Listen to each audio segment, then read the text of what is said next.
నువ్వే మాకు సహాయం చేయాలా. నీవే నిజ దేవుడు అని, నీవే ఆదిలో ఉన్న దేవుడు అని, ప్రారంభంలో ఉన్న దేవుడు అని, సమస్తాన్ని కలుగజేసిన దేవుడు అని, పాపల కోసం వచ్చిన దేవుడు అని నేను నమ్మాను, ప్రజలకు తెలియజేస్తాను. దేవునికి స్తోత్రం అని దేవుని స్వార్థను ప్రకటిస్తూ వస్తుంటే దేవుడు ఒక మాట నాతో జ్ఞాపకం చేశాడు. మార్కు స్వార్థ 16వ అధ్యాయం 16వ వాక్యం చదవన్నానా? మార్కు స్వార్థ 16వ అధ్యాయం 16వ వాక్యం. నమ్మి బాప్తిసం పొందిన వాడు రక్షించబడును, నమ్మని వానికి శిక్ష విధించబడును. నమ్మిన వారి వలన ఈ సూచక్రియలు కనబడును. అవేమనగా నా నామమున దెయ్యములను వెళ్ళగొట్టుదురు, పాములను ఎత్తి పట్టుకుందురు, మరణకరమైన వ్యాధి తాగినను అది వారికి ఏమీ హాని చేయదు, రోగుల మీద చేతులుంచినప్పుడు వారు స్వస్థత నొందుదురు. ఇది చెప్పాడు దేవుడు. నేను ఈ శక్తిని ఇస్తాను, నువ్వు వెళ్ళు అన్నాడు సువార్త. దేవునికి స్తోత్రం చెప్పండి. కొన్ని వందల మీటింగ్స్ ఇప్పుడు జరిపించాము. దేవుడు అద్భుతంగా ప్రతి గ్రామంలో దేవుడు స్వస్థత కార్యం చేస్తూ వచ్చాడు. దేవునికి స్తోత్రం చెప్పండి. ప్రతిరోజు స్వార్థ కూడిక ఏదో ఒక గ్రామం వెళ్తా ఉంటాం. ఇక్కడికి కూడా వచ్చే దగ్గర సంవత్సరం అయిందా? సంవత్సరము ఇదే ప్రాంతంలో ప్రార్థన ఏర్పాటు చేసి మరల సంవత్సరానికి ఈ ప్రాంతానికి మరల దేవుడు తీసుకుని వచ్చాడు. యాలూరు ప్రాంతంలో ప్రియులారా, శ్రీనన్న హోటల్ పైన బస్ స్టాండ్ సెంటర్ లో అద్దెకి ఇల్లు తీసుకొని అక్కడ స్వార్థ ప్రకటిస్తున్నాం. ఎందుకంటే 28 అపొస్తల కార్యాల గ్రంథంలో పౌలు గారు కూడా చేసిన పని ఇది. డేరాలు గుట్టుకుంటూ స్వార్థ చేస్తూ వచ్చాడు. డేరాలు గుట్టుకుంటూ అద్దెకి ఇల్లు తీసుకొని స్వార్థ ప్రకటిస్తూ వచ్చాడు. దేవునికి స్తోత్రం చెప్పండి. మాకు అద్దెకి ఎంత కావాలంటే దేవుడు ఇస్తా ఉన్నాడు. మా బండి అయితే ఒకరోజు వెళ్తా ఉంటే నేను పాస్టర్ అమ్మ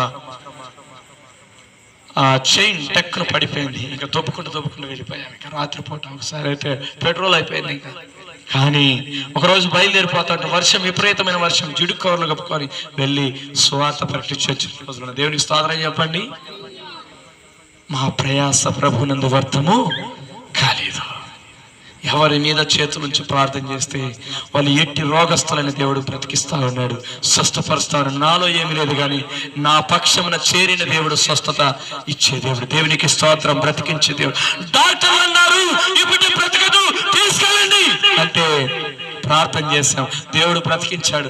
ఈరోజు అద్భుతంగా బ్రతికున్నారు. దేవునికి స్తోత్రం చెప్పండి. మాంత్రికుల దగ్గరికి వెళ్ళి కొన్ని వేల రూపాయలు ఖర్చు పెట్టుకొని 30,000 రూపాయలు ఖర్చు పెట్టుకొని దెయ్యపు శక్తులు తొలగిపోవాలని ఎన్నో మంత్ర తంత్రాలు, ఎన్నో తాయితలు కట్టించిన ఏ తాయిత పని చేయలే. ఒక్కొక్క మూటకైతే 10,000 పైన. ఇంటికి వెళ్ళి ఇలా చూస్తే మూట ఎర్ర మూటలు కనపడుతుంటాయి. ఈ మూట 10,000 అంటారు. దగ్గర 1,30,000 రూపాయలు కట్టించుకున్నారు. చూడండి ప్రియులారా, యేసు నామములో బయటికి రమ్మంటే బయటకు వచ్చింది అపవిత్రాత్మ.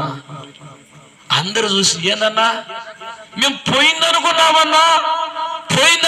ఈ సమస్యలు ఇంకా తొలగలేదంటే ఏందో అనుకున్నావు కానీ ఇంకా ఉందా? నువ్వు ఎన్ని కట్టించిన అడిగిపోతుంది ఇది. యేసయ్య ఒక్క మాట ప్రకటిస్తే చాలు, యేసు నామములో అది తొలగిపోయింది. దేవునికి స్తోత్రం చెప్పండి. ఎందుకు ఈ మాట చెప్తున్నానంటే ఈయన సర్వం పైన అధికారం కలిగిన దేవుడు. యేసుక్రీస్తు నామములో స్వస్థత కార్యములు, యేసుక్రీస్తు నామములో అద్భుత కార్యములు, యేసుక్రీస్తు నామములో ప్రార్థన చేస్తున్నప్పుడు ఆయన బలమైన కార్యములు జరిగిస్తున్నారు. విడిపోయిన కుటుంబాలు కట్టబడుతున్నాయి, రోగులు స్వస్థత పొందుతున్నారు. అనేక మంది జీవితాలు లోకములో చెడు వ్యసనాలకు బానిసైపోయిన వారు, తాగుడు వ్యసనాలకు బందీలు అయిపోయిన వారు, విగ్రహ సంబంధ విషయాలలో కూరుకుపోయిన వారు, ప్రియులారా అన్ని చెడు వ్యసనాలకు బానిసైపోయిన వారు సైతం అన్నిటిని విడిచిపెట్టేసి ప్రభువే నిజ దేవుడు అని తెలుసుకొని ఈరోజు ప్రభు కోసం నిలబడుతున్నారు. దేవునికి స్తోత్రం చెప్పండి. నన్ను మార్చింది నా యేసయ్య, నా వాక్యము, యేసయ్య వాక్యము నాకు తాకింది. యేసయ్య నాతో మాట్లాడినాడు, వాక్యమైన దేవుడు నాతో మాట్లాడినాడు. ఎందరో అలా బ్రతుకులు మార్చుకున్నారు. ఎన్నిసార్లు వింటున్నామో వాక్యం. ఒక్కసారైనా ప్రభు కోసం లేద్దాం, ప్రభు పని జరిగిద్దాం, ప్రభు కోసం తీర్మానం కలిగి ఉందాం. ఒక నిర్ణయం లేదే. బెతెస్దా అనే ఒక కోనేరు ఉంది, దానికి 5 మంటపములు కలవు.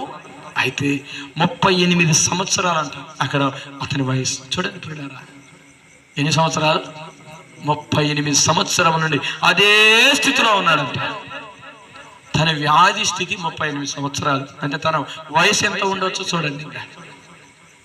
38 సంవత్సరముల నుండి కోనేటి దగ్గరనే ఉన్నాడు. కానీ ఆ కోనేట్లు ఎవరు దిగినా కూడా దేవదూత వస్తుంది, ఆ కోనేటిని కదిలిస్తుంది.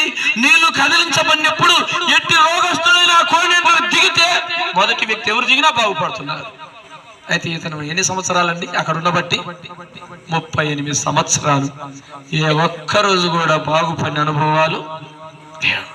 కారణం ఏంటంటే ఊరికి అందరూ బాగుపడాలని అందరూ చూస్తున్నాడు. ఊరికే కళ్ళతో చూడటమే అందరూ బాగుపడి